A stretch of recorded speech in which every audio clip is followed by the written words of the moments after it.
बिस्मिल्लाहिर्रहमानिर्रहीम। अस्सलाम वालेकुम डियर स्टूडेंट। आज का हमारा लेक्चर एनाइजेशन एनर्जी से रिलेटेड है। हम एनाइजेशन एनर्जी में डिस्कस करेंगे जिस भी मैटर की हम क्या कर रहे हैं, एनाइजेशन कर रहे हैं, मतलब हम उसको न्यूट्रल से आयंस में तब्दील कर रहे हैं। उस मैटर को किस स्टेट में प्रेजेंट होना चाहिए, गैस में होना चाहिए, लिक्विड में होना चाहिए, सॉलिड में होना चाहिए। और जिस स्टेट में वो प्रेजेंट होना चाहिए हमें उस स्टेट की रीजन का भी पता होना चाहिए कि हम ऐसा क्यों कहते हैं कि इस स्टेट में लाजमी प्रेजेंट हो, इसकी भी रीजन डिस्कस करेंगे। उसके बाद हम एनाइजेशन एनर्जी का ट्रेंड देखेंगे पीरियोडिक टेबल में। What happened to ionisation energy when we move from left to right in periodic table and what happened to ionization energy of element when we move from top to bottom in the groups. Let's see. आगे हम अपने lecture की तरफ चलते हैं। Ionization energy.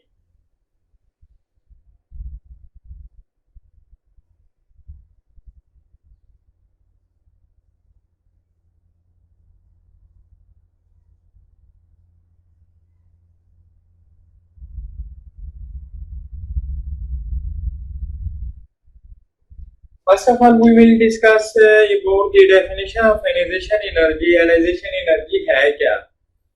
The amount of energy. ionization energy क्या है? Energy की एक क्वांटिटी है, अमाउंट है। The amount of energy required to remove an electron from a gaseous atom.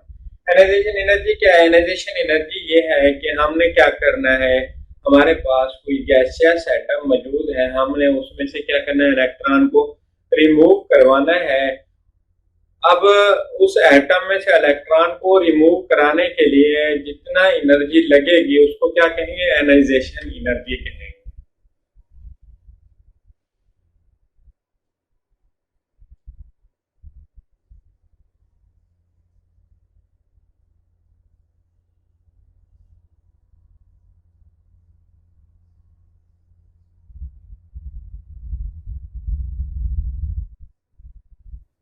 किसी भी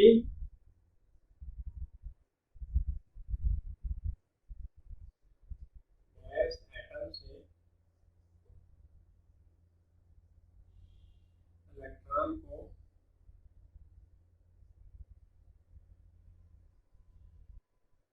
निकालने के लिए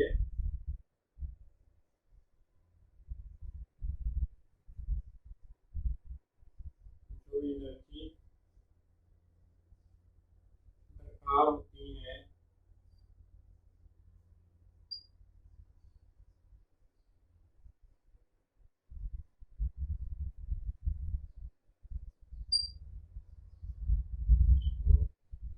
आयनाइजेशन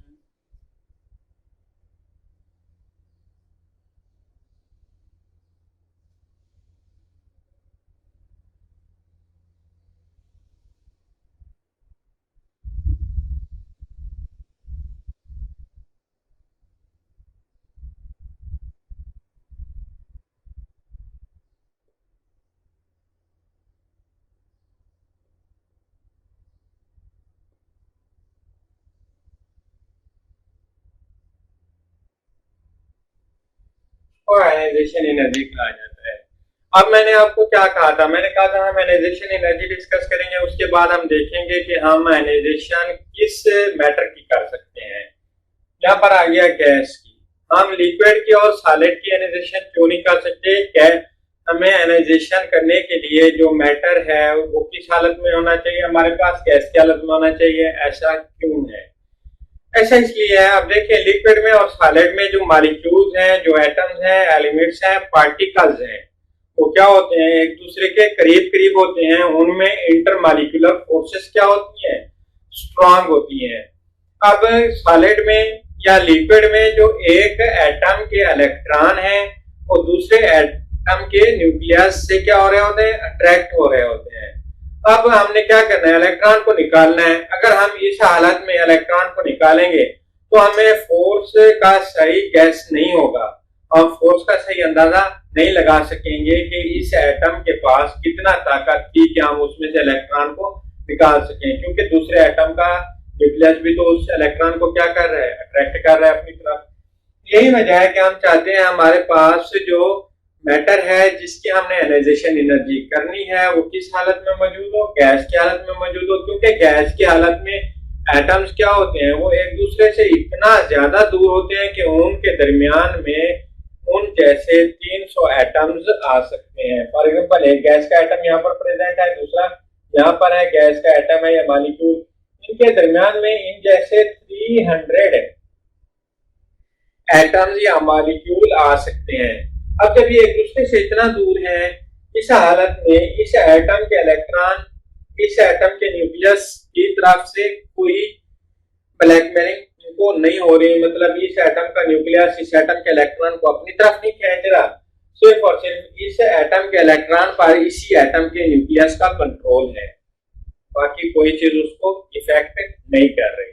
यही वजह है कि हम चाहते हैं जिस मैटर की हम क्या करें, आयनाइजेशन एनर्जी कर रहे हैं, उसको क्या होना चाहिए, गैस की हालत में प्रेजेंट होना चाहिए, ताकि हमें पता चल सके कि इस एटम के पास कितना ताकत थी, वो कितना फोर्स के साथ अपने ही इलेक्ट्रॉन को काबू में रखे हुए था।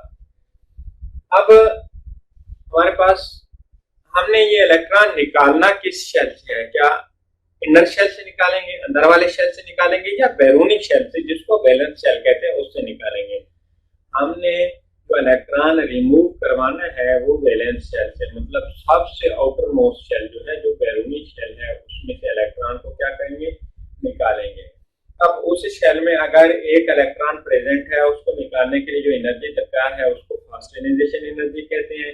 अगर उस वैलेंस शेल में क्या है, एक से ज्यादा इलेक्ट्रॉन प्रेजेंट है, हमने फास्ट इलेक्ट्रॉन को निकाल लिया है, वो फास्ट आयनाइजेशन एनर्जी होगी। अब सेकंड इलेक्ट्रॉन को हमने निकालना है, उसको निकालने के लिए हमें मजीद एनर्जी लगानी पड़ेगी, उसको क्या कहेंगे, सेकंड आयनाइजेशन एनर्जी। ये मैं टॉपिक डिस्कस कर रहा हूँ 9th क्लास के अकॉर्डिंग, तो लिहाजा मैं सेकंड आयनाइजेशन एनर्जी की जो मजीद डिस्कशन है उसमें नहीं जाऊंगा, क्योंकि ये आपकी ग्रेड से ऊपर की केमिस्ट्री है, ये फर्स्ट ईयर की केमिस्ट्री है, एफएससी की केमिस्ट्री है। आपको सिर्फ इतना पता होना चाहिए कि एटम किस हालत में होना चाहिए, गैस की हालत में होना चाहिए, एटम में से हम पहले इलेक्ट्रॉन को निकालेंगे, उसको क्या कहेंगे, first ionization energy, second electron को निकालेंगे, उसको सेकंड आयनाइजेशन एनर्जी कहेंगे। सेकंड आयनाइजेशन एनर्जी क्या है, फास्ट आयनाइजेशन एनर्जी से ज्यादा होती है। अब इलेक्ट्रॉन किस शेल से निकलेगा, इलेक्ट्रॉन को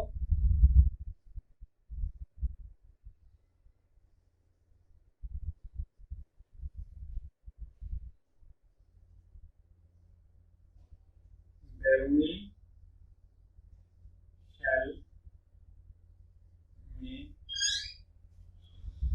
निकाला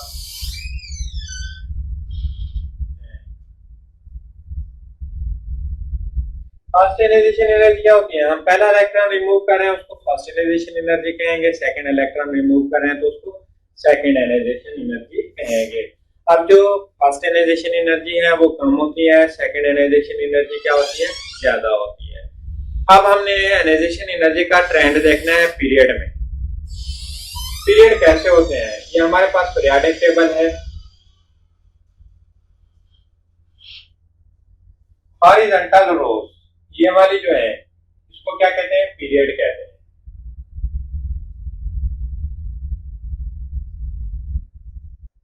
इसको क्या कहते हैं, ग्रुप्स। वर्टिकल रोज को क्या कहते हैं, ग्रुप्स। सॉरी, हमने एटॉमिक साइज डिस्कस किया हुआ है, उसके बाद शेडिंग इफेक्ट को भी डिस्कस किया हुआ है। अब हम डिस्कस कर रहे हैं आयनाइजेशन एनर्जी को। अब देखें एटॉमिक साइज में हमने क्या पढ़ा था, जब हम पीरियोडिक टेबल में लेफ्ट टू राइट मूव करते हैं तब क्या होता है, एटॉमिक साइज कम होता है। क्यों कम होता है, क्योंकि एटॉमिक नंबर तो बढ़ रहा है, लेकिन आने वाले जो इलेक्ट्रॉन है वो बजाय न्यू शेल में जाने के जो शेल मौजूद है नए शेल ऐड नहीं होते। जब हम पीरियड में क्या करते हैं, लेफ्ट टू राइट मूव करते हैं, एटम में नए शेल इंट्रोड्यूस नहीं होते हैं, बल्कि जो शेल मौजूद होते हैं इलेक्ट्रॉन क्या करते हैं उसी में ही एडजस्ट होते हैं। इस तरीके से एक तो शेडिंग इफेक्ट क्या हो जाता है, कम हो जाता है, इलेक्ट्रॉन पर न्यूक्लियस का कंट्रोल ज्यादा हो जाता है, जिसकी वजह से जब हम लेफ्ट टू राइट मूव करते हैं आयनाइजेशन एनर्जी क्या हो जाती है, बढ़ जाती है।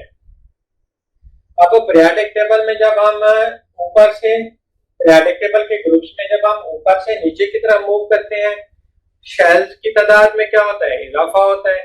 जब शेल की तादाद में इजाफा होगा, इलेक्ट्रॉन क्या होंगे, न्यूक्लियस से दूर होते चले जाएंगे। जब इलेक्ट्रॉन न्यूक्लियस से दूर होते चले जाएंगे, तब न्यूक्लियस का कंट्रोल इलेक्ट्रॉन पर कम होता जाएगा। न्यूक्लियस की अगर अट्रैक्शन इलेक्ट्रॉन पर कम होगी तो उन इलेक्ट्रॉन को न्यूक्लियस से निकालना, न्यूक्लियस के कंट्रोल से निकालना क्या हो जाएगा, आसान हो जाएगा। इसके लिए हमें कम एनर्जी लगानी पड़ेगी। इसका मतलब ये है, जब हम पीरियोडिक टेबल में ऊपर से नीचे की तरफ क्या करते हैं, मूव करते हैं, इस तरीके से क्या होता है, आयनाइजेशन एनर्जी कम हो जाती है। आज तक के लिए इतना काफी है। कल इंशाल्लाह हम नेक्स्ट टॉपिक डिस्कस करेंगे। अल्लाह हाफिज।